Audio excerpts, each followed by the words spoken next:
everyone, welcome to Scared in the Name of Science, episode 2. Today we're going to be looking at ladies in white. Not us, ladies in white. I very seldom wear white. So, in this episode you'll see why I was a little bit tight-lipped last episode when it comes to prophecies attached to apparitions. There are a few mentions. Ooh, indeed.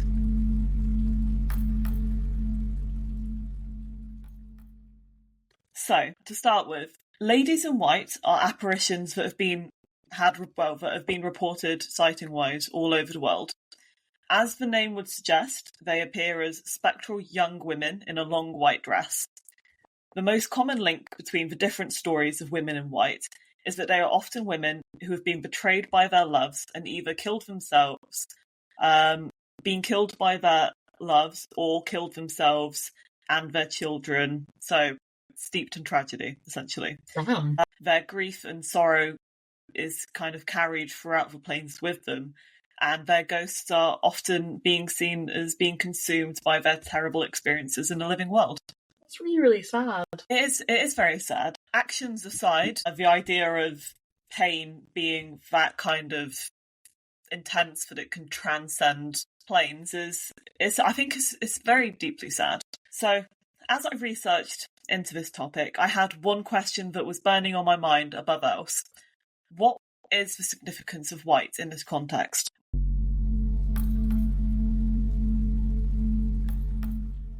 My first thought was that the ghostly ladies may perhaps be wearing the wedding attire.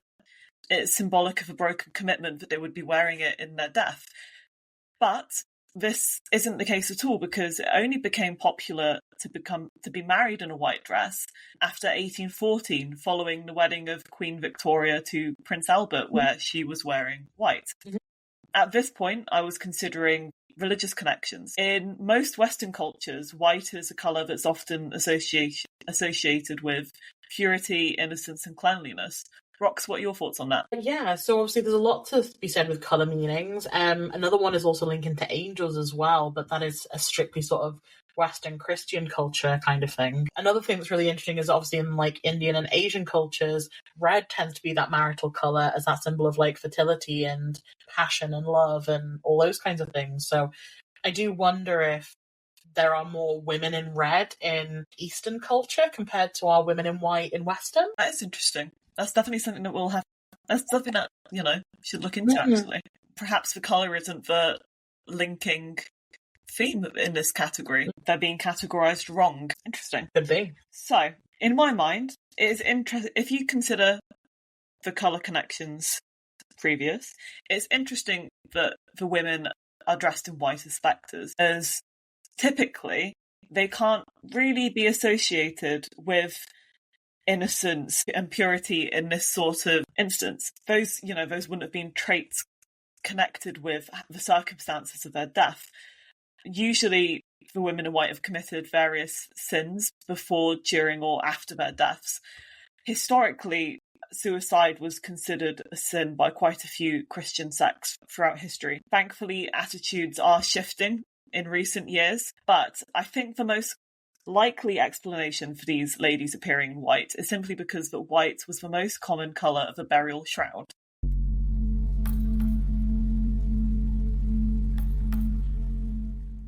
Before 1666, burial cloth was typically undyed linens, and after 1666, the Burials in Woolens Acts came into effect, which stated that all bodies needed to be buried in a shroud of woolen cloth.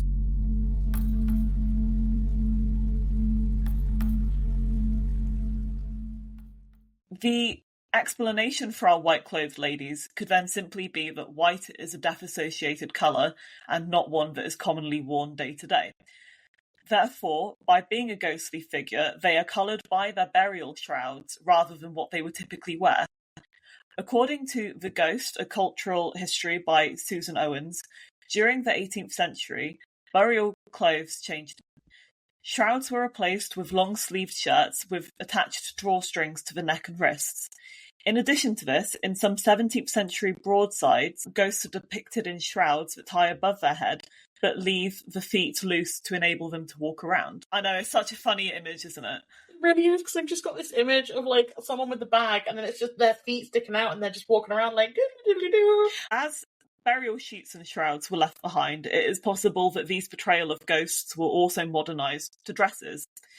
If we consider public perception of ghosts, the first image that tends to come to our minds is the common Halloween costume of wearing a white sheet with the eyes cut out.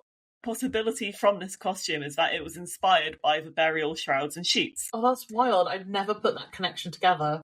It certainly makes it a bit more morbid, isn't it? These little children running around in their burial sheets. Right. So you've got to wonder, though, is if, like, in 100, 200 years, whether there'll be people wandering around in their, like, Sunday best instead? Will the image in popular culture change again? Maybe. It's very, very likely. I think a lot of modern portrayals of ghosts tend to be in Victorian dress. That seems to be the, like, go-to at the moment. Maybe that'll change.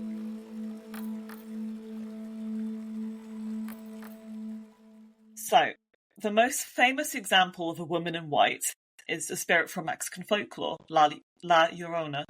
She's said to be a vengeful spirit who, in one version of the tale, drowned her children in a fit of rage after discovering that her love was unfaithful to her, and then, consumed with guilt, she took her own life and spent her afterlife searching for her children. Her story is so prolific that there are various films, songs, and TV episodes that have featured her, and the story has many variations and versions and twists. In fact, you could spend an entire episode focused on her and her various tales. We are going to try to focus more on Welsh folklore and apparitions at this stage. With that mention, I do promise that I will be arriving at a point shortly. Don't worry, I love the rambling.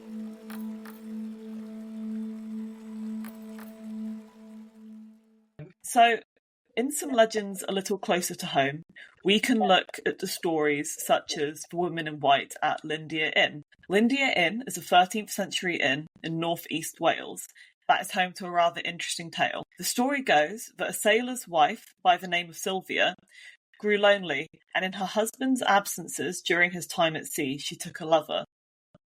One night, she was caught by her husband, who had taken an unexpected shore leave. In a jealous fit of rage, he strangled her to death, and now she's said to roam the inn. It's quite a sad tale, isn't it? Yeah, I'm kind of getting this link at the moment that actually a lot of these women in white do something very questionable before their untimely demise. Because there's a lot of, like, infanticide and stuff. So it does tend to be a running theme of betrayal and infanticide. What's interesting though is, as you'll see throughout the others, this does tend to be one of the only themes you see of the woman being doing the betraying in this instance. Usually it is the other way around. So what's interesting about this particular story, in my mind, is I managed to find a newspaper clipping from the 1959 Liverpool Echo that featured a story on Sylvia, where some of the guests of the inn reported feeling cold hands gripping at their throats. What? Someone trampling them as they laid in bed. No thanks. I know, the trampling seems... being choked out is one thing. I think I'd be more jarred to be trampled in my sleep. Yeah, totally. Personally. What is Sylvia's problem? The lady who owns or worked at the inn at the time said that she's gotten used to the ghost and often feels a tap on her shoulder when cleaning various rooms. So it's a sexist ghost. I mean, if she's I think she's just roaming around, to be honest. I think, Gets a vibe and it's like, I want to mess with. I think there's potentially quite a bit of boredom in the afterlife. So, some variations of the tale specifically state that she was a woman in white as an apparition, but they don't necessarily state what she was wearing. What I find interesting in this instance, that you quite rightly flagged up, was that the woman was the betrayer prior to her death. Though she still fits the general outline for a woman in white, as her death was caused by her partner, she doesn't fit to every single theme. And going back earlier into a previous episode when you were making a hypothesis and you were putting together guidelines to be used as criteria to say whether an apparition is one thing or another, I think in this instance it kind of shows how tricky guidelines can be. Because would you categorise her as a woman in white because she was died and it was to do with her spouse and she was allegedly seen wearing white? Or would you say that she's not a woman in white because she was the betrayer initially? Very good question. Maybe, as we know from real life, not everything fits into nice squeaky clean boxes. Exactly, and I think that can be the quite tricky part of trying to compartmentalise ghosts. In my mind, with all ghost stories, you've got to take a pinch of salt. Yes, people reported feeling hands around their throat, but as spooky as that is, ultimately there has been no proof of hostility to the point of murder. Really, you could say she's harmless because just feeling hands around your throat's one thing, but it doesn't necessarily say that people were actually harmed by her. What's interesting as well is that story-wise, I can trace it back to 1959, but I have been unable to find anything specifically dating that tale to a particular time period. Especially because I think, when did you say the pub was? The 13th century? Yes. You'd think Sylvia's not an exactly common name from like ye olde times, so you'd feel like that'd probably be a pretty easy thing to pick up. Questions. Yeah, I mean, it might just be poor research on my part, but I did give it a go and couldn't find anything. If anyone would like to look into it any further and find a different results, we would love to know. Definitely. Moving on to some other tales. In a book titled Haunting of Glamorgan and Gwent by a Russell... Rox, you're going to have to help me with that pronunciation again. Russell Gascoigne. Gascoigne. Yeah, Russell Gascoigne. Credit where credit's due.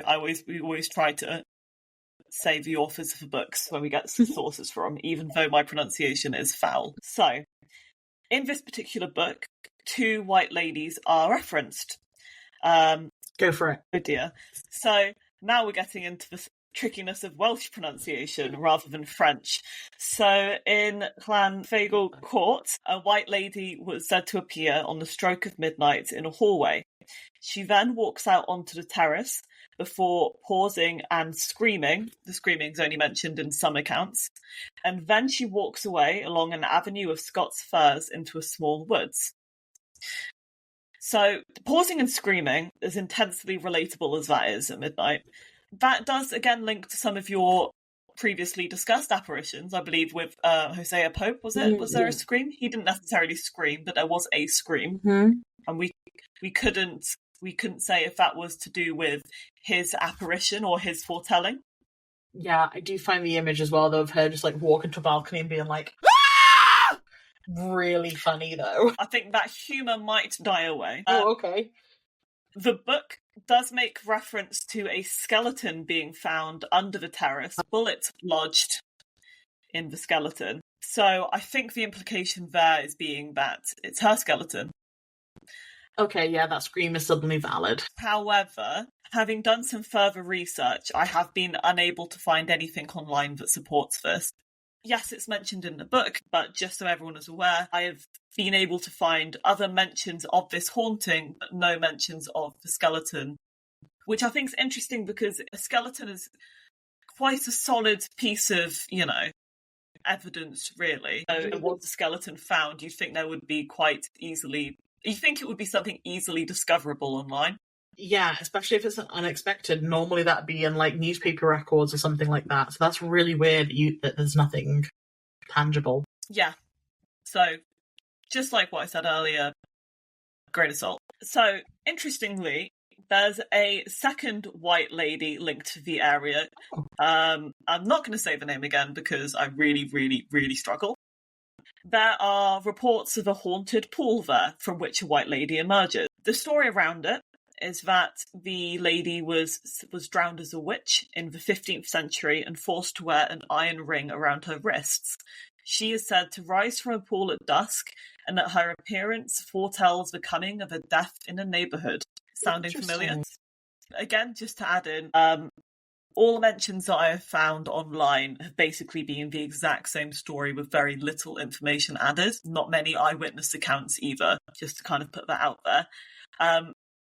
But what is interesting in those white lady sightings is that, going back to the first one, we don't know too much about the background, assuming that the book is 100% factually correct, which is a leap the woman was shot and buried under the terrace, as is the implication. We do not know who shot her, so we cannot say that it was a spurned lover. And for the second one, yes, she was a white lady who emerged from a pool, but she was drowned as a witch, which again doesn't really fit that previous white lady criteria. Yeah, it's a little bit different. So again, it's kind of linking back to apparitions being characterised as white ladies simply because they are dressed in white as a result of their burial shrouds, rather than any kind of links to do with how they died, because it is quite variation, drowning, being shot. Mm-hmm. Although, actually, drowning might not be too much of a stretch, actually, linking back to La Llorona. Well, that's the point. Yeah, she's got a lot of ties with water as well, hasn't she? She does. And some of our other ladies to discuss do have that ties with water. So again, it's quite tricky to neatly compartmentalize these apparitions and ghosts, because there is a lot of variation between their tale, really. There's a question on that point, though, however. We have to wonder, though, if whether the reason there is so much variation is because this is such a common phenomenon. So because having done some research in a different type, there's not a lot of those stories, whereas there seem to be a lot of white lady stories. So you do have to wonder about whether the reason why there is such a variation is because there's so many, and that maybe these are just one or two that sit as outliers rather than the central core of the stories. That's a really good point. The skeptic in me, sorry, I shouldn't say the skeptic in me. I am a skeptic, and therefore I also think that perhaps the reason why everyone says white is because these apparitions are being spotted at night in the dark, and therefore the contrast of a white apparition to a dark background makes it more believable. You definitely see something if it's such a strong contrast to the environment around you. If people are trying to ham up their tales a little bit and they want to add in some details, then they need to have it so that it's clearly visible, because otherwise you can say, I saw a dark figure in the woods, and they'll go, yeah, all right, you saw something in the woods, fine. But seeing like a very clear spectral contrast to the darkness around you, it's harder to mistake that. At the same time, then, if it's harder to mistake that, would that not make their claims more credible? Not if they're telling porcupines. That's true. One other link that I do think is really interesting to this thing that you've just mentioned about water, I know you've got another link for this later, is obviously that idea of baptism as well, linking with the colour white and purity. So could there be a link as well between the fact that there's a link of them dying to do with water? Is it almost like they come back in this white, pure innocence because of the injustice of their death? And secondly, because they've almost been like re-cleansed of any sin? Now, I hadn't considered the baptism aspect. That is a really, really good point. Would that not have the implication that they were being forgiven for their sins, though? Maybe. Which I think is potentially quite a tricky subject if you are considering infanticide, those kind of aspects of it. It's definitely a good point. It's something that I think would warrant further investigation. That feels like a debate for the comment section. It does. And again, please keep it nice, guys. So, our next woman in white that we'll be looking into is the White Lady of Castle Cosh. According to the Paranormal Database, there is a haunting at this castle, which is on the site of 13th. The woman had previously haunted the area before the castle was built, which is interesting. It is said that the woman died of a broken heart following the death of her son, who drowned in a local pond. There have also been reports of her guarding a buried hoard of treasure, which is said to be protected by 3 eagles or an entity who wards off potential gold thieves. So, other sources I have found have been similar to this tale, though instead of a local pond, it is emphasised to be a pool of dark water, which she found her son lifeless at the bottom of. This tale is more linking with personal tragedy themes that are sown throughout the White Ladies. Interestingly enough, though, I wasn't able to find any other sources that discussed the possibility of a buried treasure hoard, and that is because I think that this story has been mixed up with our final Welsh White Lady, which is the White Lady of Ogmore Castle. This is a particularly fascinating case for Lady in White because the story of this White Lady starts with her already being a ghost, and I cannot find anything about her prior to her death. And this is significant because the typical trends for white ladies tend to be that their deaths are the main story and not so much what they do after, La Llorona excluding, whose pre-death and post-death legends are extensively discussed. The White Lady is an apparition associated with Ogmore Castle, and she is said to appear around Hollantide or Nos Calangaeth, All Hallows Eve. So that's around the 1st of November, just to make that a little bit easier for people who aren't too familiar. It's linking with spirit veils, and when the time in the year where the points between the physical world and the spiritual world are supposed to be quite weak. So the story goes that there is a buried treasure guarded by a ghostly woman in white. In some variants of her tale, she searches for her lost treasure, and in others, she guards the treasure from those who might steal it. Reader's Digest, Folklore, Myths and Legends of Britain contains an interesting inclusion to the tale. It states that the river near Ogmore Castle is haunted by the tormented spirits of misers who died without letting anyone know of their hidden wealth.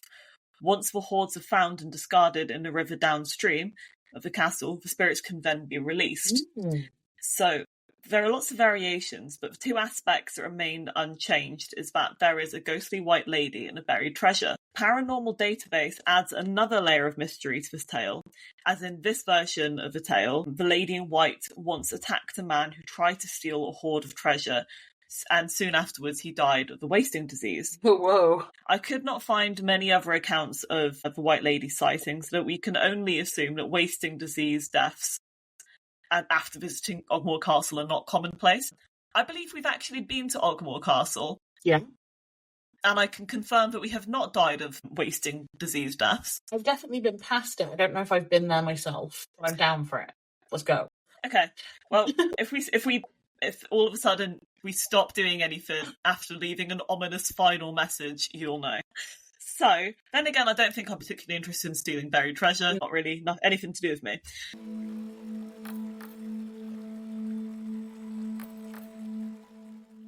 So, after looking at these different stories of women in white and white ladies, I'm going to kind of leave with this question.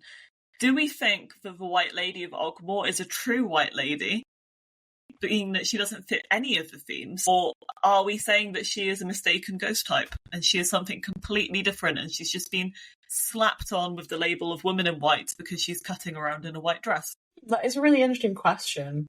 Because at this point in time, my brain is sort of saying the two clear things that classify this so far is they appear in white and there is some aspect of vengeance to their post.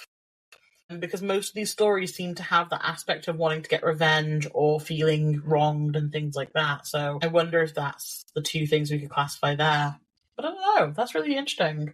The treasure also seems to be a common theme as well, weirdly. I don't think it is. I think that Castle Kosh and Ogmore Castle, I think their stories have been mixed.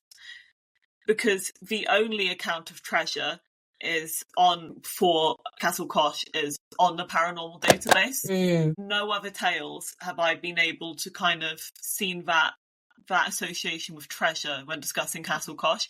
So I think that there's a mistake. That's really interesting. Fair enough. I might be completely wrong. Well, no, it's a really interesting point. Is if they are mistaken and mixed up together, how have they been mixed up together? What are the records that lead to that? I'd just be really interested to see that from the history point of view. I do also have one other question with you. In your research, are these apparitions always young? That's quite a tricky question.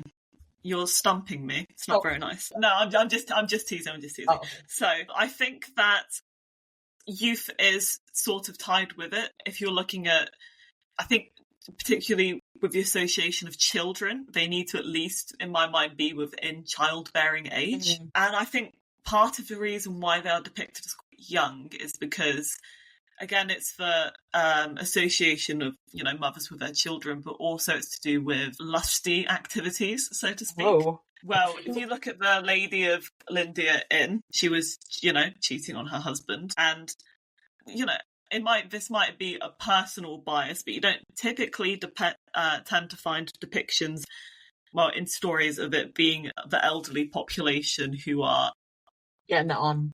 running, getting it on. Eloquently put.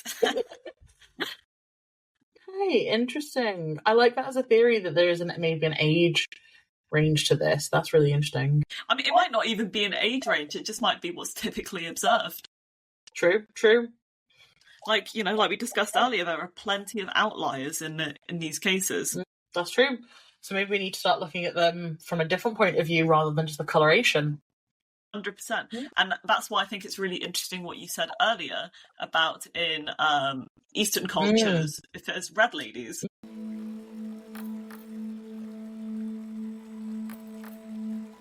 Which, on that note, if you know of any stories of red ladies in Eastern culture as opposed to white ladies, please let us know as well. We'd love to know your thoughts and feelings regarding this in the comments.